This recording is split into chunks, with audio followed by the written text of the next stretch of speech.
নমস্কার, আমি রূপেশ। চলে এসেছি মেষ রাশিফল মার্চ ২০২৪ নিয়ে। মার্চ মাস যখন শুরু হচ্ছে তখন আপনাদের রাশির প্রথমভাবে গোচর করছেন দেবগুরু বৃহস্পতি। রাশি সাপেক্ষে ষষ্ঠভাবে রয়েছেন কেতুদেব। রাশির দশমভাবে গোচর করছেন শুক্রদেব। সাথে সহাবস্থানে গোচর করছেন আপনাদের রাশির অধিপতি মঙ্গলদেব। রাশির একাদশভাবে সহাবস্থানে গোচর করছেন শনিদেব, বুধ গ্রহ ও রবিদেব। আর রাশি সাপেক্ষে দ্বাদশভাবে গোচর করছেন রাহুদেব।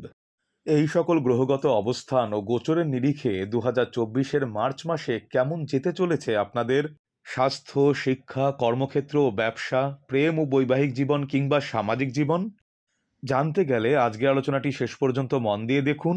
আর ভালো লাগলে অবশ্যই লাইক করুন, শেয়ার করুন, অন্যকে দেখবার সুযোগ করে দিন। আর আপনি যদি এই চ্যানেলে নতুন হন তাহলে অবশ্যই অবশ্যই অবশ্যই চ্যানেলটিকে সাবস্ক্রাইব করে দিন, কারণ আপনাদের প্রত্যেকটি সাবস্ক্রিপশন আমাকে গভীরভাবে অনুপ্রাণিত করে তোলে নতুন নতুন টপিক আপনাদের সামনে উপস্থাপিত করবার জন্য। আর নিচে থাকা বেল আইকনটিকে প্রেস করে অল নোটিফিকেশনটিকেও অন করে দিন, যাতে করে এই চ্যানেলে নতুন কোনো ভিডিও এলে সবার আগে ভিডিওটি আপনার সামনেই উপস্থাপিত হতে পারে। আর মনে করে নিচের কমেন্ট বক্সে নিজের মূল্যবান কমেন্টটিও জানান, কারণ আপনাদের কমেন্ট আমাকে গভীরভাবে সমৃদ্ধ করে তোলে। তাহলে চলুন দেখে নিই মেষ রাশিফল মার্চ ২০২৪। প্রথমেই দেখে নিই এই মাসে আপনাদের স্বাস্থ্যভাবের দিকটি কেমন থাকতে চলেছে। আপনাদের রাশির অধিপতি মঙ্গলদেব আপনাদের রাশি সাপেক্ষে দশম ভাবে অর্থাৎ কেন্দ্রস্থানে গোচর করছেন। এই অবস্থায় মঙ্গলদেব উচ্চস্থ হয়েছেন। একই সাথে আপনাদের রাশির প্রথমভাবে গোচর করছেন আপনাদের রাশির নবমাধিপতি অর্থাৎ ভাগ্যাধিপতি স্বয়ং দেবগুরু বৃহস্পতি। মাসের দ্বিতীয়ার্ধে আপনাদের রাশির অধিপতি মঙ্গলদেব রাশি সাপেক্ষে একাদশভাবে গোচর করে যাবেন। কর্মসংক্রান্ত কোনো প্রকার অ্যাংজাইটি যাতে মেন্টাল অ্যান্ড ফিজিক্যাল স্পেসে কোনো প্রকার প্রবলেম ক্রিয়েট করতে না পারে, এই বিষয়ে সতর্ক দৃষ্টি রেখে চলা এ মাসে একান্ত কর্তব্য হতে চলেছে আপনাদের। এছাড়া রাস্তাঘাটে চলাচলের সময় কিংবা গাড়ি চালানোর সময়ও যথেষ্ট সাবধানতা অবলম্বন করে চলুন। স্বাস্থ্যভাবে সার্বিক উন্নয়নের জন্য মানসিক স্থৈর্য বৃদ্ধি একান্তভাবে কর্তব্য হতে চলেছে আপনাদের ক্ষেত্রে এই মাসে। শারীরিক ক্ষেত্রে কোনো প্রকার বাধাবিপত্তি এলেও আপনি যে সমস্ত রকম বাধাবিপত্তি কাটিয়ে সামনের দিকে সুস্থভাবে অগ্রসর হতে সমর্থ হবেন তা কিন্তু বলা যেতেই পারে। এবার দেখে নিই এই মাসে মেষরাশির ছাত্রছাত্রীদের শিক্ষাভাবের দিকটি কেমন থাকতে চলেছে। আপনাদের পঞ্চম ভাবাধিপতি রবিদেব শত্রু ভাবগত হয়ে রাশি সাপেক্ষে একাদশভাবে গোচর করছেন মাসের প্রথমার্ধে। মাসের দ্বিতীয়ার্ধে উনি রাশি সাপেক্ষে দ্বাদশ ভাবগত হয়ে রাহুর সাথে সহাবস্থানে গোচররত হবেন। ফলে এই মাসে ছাত্রছাত্রীদের আশানুরূপ ফল লাভের জন্য যথেষ্ট পড়াশোনায় মনোনিবেশ করা একান্ত কর্তব্য হতে চলেছে, কারণ মানসিক স্থৈর্য এবং কনসেন্ট্রেশনের বিচ্যুতি ঘটবার প্রবল সম্ভাবনার যোগ রয়েছে। তবে গবেষণায়রত ছাত্রছাত্রীদের ক্ষেত্রে মাসের দ্বিতীয়ার্ধটি বিশেষভাবে তাৎপর্যপূর্ণ এবং গুরুত্বপূর্ণ হয়ে উঠতে চলেছে। বিশেষ করে যেসব ছাত্রছাত্রী দীর্ঘদিন ধরে চাইছিলেন গবেষণা এবং উচ্চ শিক্ষার্থে বিদেশে যেতে, কিন্তু কোনো না কোনো প্রকার বাধা বিপত্তি এসে যাচ্ছিল, কিছুতেই অ্যাব্রডে যাওয়া সম্ভবপর হয়ে উঠছিল না, এবার কিন্তু আপনাদের জন্য শুভ যোগ আসন্ন। টাইমটিকে প্রপারলি ইউটিলাইজ এবং কানেক্ট করতে পারলে অবশ্যই আপনাদের ক্ষেত্রে শুভ যোগ সূচিত করতে চলেছে এই মাসটি। এছাড়া যেসব ছাত্রছাত্রী দীর্ঘদিন ধরে কোনো না কোনো কম্পিটিটিভ এক্সামের জন্য প্রিপারেশন করছিলেন, আপনাদের ক্ষেত্রেও কিন্তু মাসের প্রথমার্ধটি বিশেষভাবে তাৎপর্যমণ্ডিত হয়ে উঠতে চলেছে। এবার দেখে নিই এই মাসে আপনাদের কর্মক্ষেত্র ও ব্যবসায়িক ক্ষেত্রের দিকটি কেমন থাকতে চলেছে। ব্যবসা ও কর্মক্ষেত্রের দিক থেকে মাসটি আপনাদের জন্য বিশেষভাবে তাৎপর্যমণ্ডিত হয়ে উঠতে চলেছে।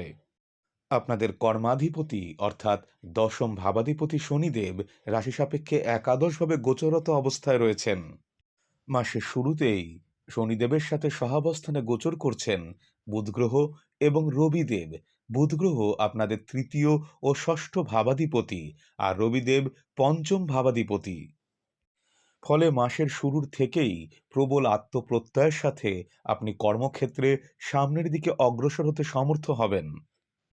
টেকনিক্যাল সেক্টরে কর্মরত ব্যক্তিদের জন্য মাসটি বিশেষভাবে তাৎপর্যমণ্ডিত হয়ে উঠতে চলেছে। মার্কেটিং, সেলস ও অনলাইন সেক্টরে কর্মরত ব্যক্তিদের জন্য মাসটি বিশেষভাবে গুরুত্বপূর্ণ হয়ে উঠতে চলেছে।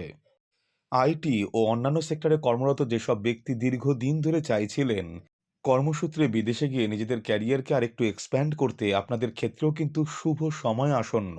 মাসটিকে প্রপারলি ইউটিলাইজ এবং কানেক্ট করতে পারলে অবশ্যই আপনাদের জন্য বিশেষ শুভ যোগ সূচিত করতে চলেছে এই মাসটি। এছাড়া এই মাসে সর্বদিক থেকে কর্মক্ষেত্রে আপনি সাপোর্ট পেতে চলেছেন। আত্মদক্ষতার কারণে আপনি কর্মক্ষেত্রে ভূয়সী প্রশংসাও অর্জন করতে চলেছেন এই মাসে। তবে ঊর্ধ্বতন কর্তৃপক্ষ ও অন্যান্য কলিগদের সাথে কর্মক্ষেত্রে কথা বলার সময় যথেষ্ট সাবধানতা অবলম্বন করে চলুন, কারণ অন্যথায় পরবর্তী ক্ষেত্রে বৃহত্তর সমস্যার সূত্রপাত হতে পারে এর থেকেই। তাই এ বিষয়ে যথেষ্ট সাবধানতা অবলম্বন করে চলা আপনাদের একান্ত কর্তব্য হতে চলেছে এই মাসে। এছাড়া মাইক্রোবায়োলজি, বায়োটেকনোলজি সেক্টরে কর্মরত ব্যক্তিদের জন্যও কিন্তু মাসটি বিশেষভাবে তাৎপর্যমণ্ডিত হয়ে উঠতে চলেছে। তাছাড়া রিসার্চ রিলেটেড কর্মক্ষেত্রের সাথে যুক্ত জাতক জাতিকাদের জন্যও কিন্তু মাসটি বিশেষভাবে গুরুত্বপূর্ণ। কর্মক্ষেত্রে আয় ইনকাম বৃদ্ধিরও প্রবল যোগ সূচিত করতে চলেছে এই মাসটি। এছাড়া যেসব জাতক জাতিকা ব্যবসায়িক ক্ষেত্রের সাথে যুক্ত রয়েছেন, আপনাদের ক্ষেত্রেও কিন্তু মাসটি বিশেষভাবে তাৎপর্যমণ্ডিত হয়ে উঠতে চলেছে। বিশেষত অনলাইন সেক্টর, ডিজিটাল মিডিয়া, তেল ও তেলজাত দ্রব্য, লৌহ ও লৌহজাত দ্রব্য, মাইনিং ও মেটালার্জি এবং মেকানিক্যাল সেক্টরে ব্যবসার সাথে যুক্ত ব্যক্তিদের জন্য কিন্তু মাসটি বিশেষভাবে তাৎপর্যমণ্ডিত হয়ে উঠতে চলেছে। এই মাসে ব্যবসায়িক ক্ষেত্রে প্রসারের যোগও কিন্তু বিদ্যমান। তাছাড়া আমদানি রপ্তানিকৃত ব্যবসায়িক ক্ষেত্রেও কিন্তু মাসটি বিশেষভাবে তাৎপর্যমণ্ডিত হয়ে উঠতে চলেছে। এই মাসে ব্যবসায়িক ক্ষেত্রে মুনাফা বৃদ্ধির পাশাপাশি আয় ইনকামের বৃদ্ধিরও বিশেষ যোগ সূচিত হতে চলেছে। ফলে মাসটিকে প্রপারলি ইউটিলাইজেশন করতে পারলে অবশ্যই কিন্তু আপনাদের জন্য বিশেষ শুভযোগ সূচিত করতে চলেছে এই মাসটি। এছাড়া যেসব জাতক জাতিকা স্বনিযুক্তি পেশার সাথে যুক্ত রয়েছেন, আপনাদের ক্ষেত্রেও কিন্তু মাসটি বিশেষভাবে গুরুত্বপূর্ণ হয়ে উঠতে চলেছে। মাসটিতে কাজের প্রভূত প্রেসার থাকলেও কাজের দক্ষতা এবং আত্মকুশলতার মাধ্যমে আপনি সামনের দিকে কর্মক্ষেত্রে অগ্রসর হতে সমর্থ হবেন এই মাসে। কাজের জগতে ভূয়সী প্রশংসাও কিন্তু আপনারা এই মাসেই অর্জন করতে চলেছেন।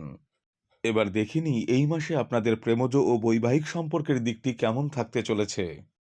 মাসের প্রথমার্ধে আপনাদের পঞ্চম ভাবাধিপতি রবিদেব রাশি সাপেক্ষে একাদশভাবে শত্রু স্থানগত হয়ে গোচররত অবস্থায় থাকবেন। মাসের দ্বিতীয়ার্ধেও উনি দুস্থানগত হয়ে যাবেন, অর্থাৎ দ্বাদশ ভাবগত হবেন। এছাড়াও মাসের দ্বিতীয়ার্ধে আপনাদের পঞ্চম ভাবের উপর শনিদেব ও মঙ্গলদেবের সম্মিলিত সপ্তম দৃষ্টি পড়তে চলেছে। ফলে এই মাসে আপনাদের প্রেমজ সম্পর্কের ক্ষেত্রে যথেষ্ট সাবধানতা অবলম্বন করে চলা একান্ত কর্তব্য হতে চলেছে। কোনোভাবেই যাতে আত্ম অহংকার আপনাদের সম্পর্কের পথে বাধা হয়ে না দাঁড়ায়, এ বিষয়ে সতর্ক দৃষ্টি রেখে চলা আপনাদের একান্ত কর্তব্য হতে চলেছে এই মাসে। ছোটখাটো বাকবিতণ্ডা থেকে বৃহত্তর সমস্যা যাতে সৃষ্টি না হয়, এ বিষয়েও সতর্ক নজর রেখে চলুন। আর যেসব জাতক জাতিকা বৈবাহিক সম্পর্কে রয়েছেন, আপনাদের ক্ষেত্রে কিন্তু মাসটি বিশেষভাবে গুরুত্বপূর্ণ এবং তাৎপর্যমণ্ডিত হয়ে উঠতে চলেছে। আপনাদের সপ্তম ভাবাধিপতি শুক্রদেব দশম ভাবে অর্থাৎ কেন্দ্র ভাবগত হয়ে মাসের শুরুতেই রাশির অধিপতির সাথে সহাবস্থানে গোচররত অবস্থায় রয়েছেন।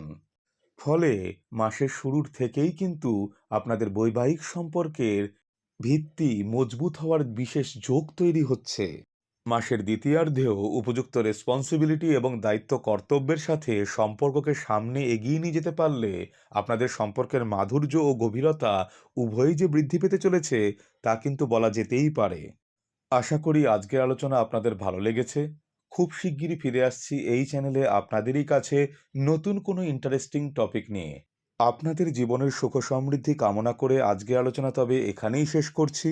ভালো থাকুন, সুস্থ থাকুন, ধন্যবাদ।